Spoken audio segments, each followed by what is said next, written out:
দেখো এই যে নিটে 2018 সালে এসেছিল, এর যে লজিকটা, এই লজিক থেকে আমাদের প্রশ্ন আসবে, ভালো করে বুঝে নেবে। ওকে, প্রথমে আমরা বলে দিয়েছি, আমি অনেক কোশ্চেন পড়েছি, আমার প্রিভিয়াস লেকচার দেখতে হবে, যারা ফলো করছো তারা দেখে নাও তাড়াতাড়ি।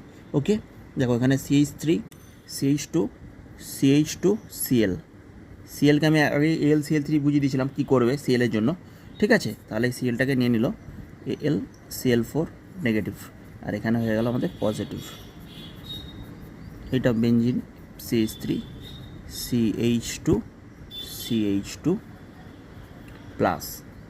এবার দেখো এই যে টার্মিনাল যে কার্বোক্যাটায়নটা, আমার মেন বোঝানোর এখানে কেন এই কোশ্চেনটা আমি নিলাম, কারণ এরকম একটা প্রশ্ন তোমাদের আসবেই যেখানে তোমাদের কার্বোক্যাটায়নটা জেনারেট করবে, এরকম একটা লজিকের কোশ্চেন আসবে যেখানে কার্বোক্যাটায়নটা জেনারেট করবে, কিন্তু সেই কার্বোক্যাটায়নটা দিনের শেষে স্টেবিলিটি হারিয়ে যাবে, কারণ সেটা 1 ডিগ্রি, সেই জন্য এটা স্টেবিল হবে না। এইটা কি হবে, এই যে হাইড্রোজেনটা দেখছো এই এখানে শিফট হয়ে এটা 2 ডিগ্রির দিকে শিফট হয়ে যাবে, দিনের শেষে সেটা 2 ডিগ্রির দিকে শিফট হয়ে যাবে।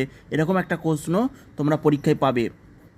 ওকে, 2 ডিগ্রি, বা এখানে যদি আরেকটা CH3 থাকতো, এখানে যদি আরেকটা CH3 থাকতো, সেটা কিসে চলে যেত, 3 ডিগ্রিতে চলে যেত, গিয়ে কী হতো, এটা 2 ডিগ্রি, যেহেতু আমাদের কোশ্চেন অনুযায়ী এটা আমাদের 2 ডিগ্রি কার্বোক্যাটায়ন জেনারেট হবে। ওকে, তাহলে আমাদের কী হলো, এই বেঞ্জিন রিংয়ের সাথে এবারে দিনের শেষে এই 2 ডিগ্রি কার্বোক্যাটায়নটা আমাদের কী হলো, অ্যাডিশন হয়ে আমাদের কিউমিন তৈরি হলো, CH3 বেঞ্জিন রিং।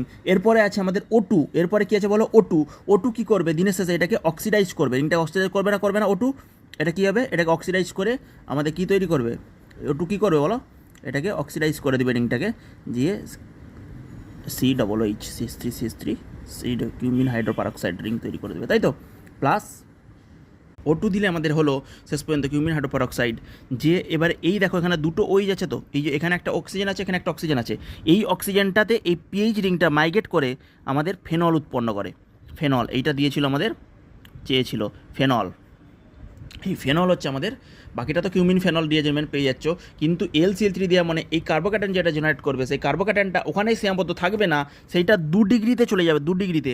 যদি এখানে 3 ডিগ্রিতে থাকতো সেটাও একই হতো, 3 ডিগ্রিতে চলে যেত, দিয়ে সেটা অক্সিডাইজ হবে রিংটা, মানে O2টা এখানে কী হবে, এই হাইড্রোজেন এবং কার্বনের মাঝে ইনকর্পোরেট হয়ে যাবে, যে আমাদের COOH দেবে। এবার COOH মানে কি, COOH যখন দেখবে তার প্রায় এই যে পাশের এই যে কার্বন, এই যে অক্সিজেনটা, মনে করো দুটো এখানে CH3 আছে, দুটো CH3 রিং কী করছে, মনে করো ইলেকট্রন ডোনেট করছে, তাহলে এইটা আমাদের স্লাইড ডেল্টা নেগেটিভ, এইটা আমাদের স্লাইড ডেল্টা পজিটিভ, তখন তোমাদের এই রিংটাকে, এটা যদি আরও রিং থাকতো, এই CH3টাকে এখানে কী করে CH3OH হতে পারতো। ওকে, এইভাবে আমাদের রিয়াকশানগুলো প্রসিড করে, এখানে আমাদের পিএইচ রিংটা কি মাইগ্রেট করে এখানে চলে যাবে, দিয়ে মাইগ্রেট করে গেলে এটা অ্যাসিড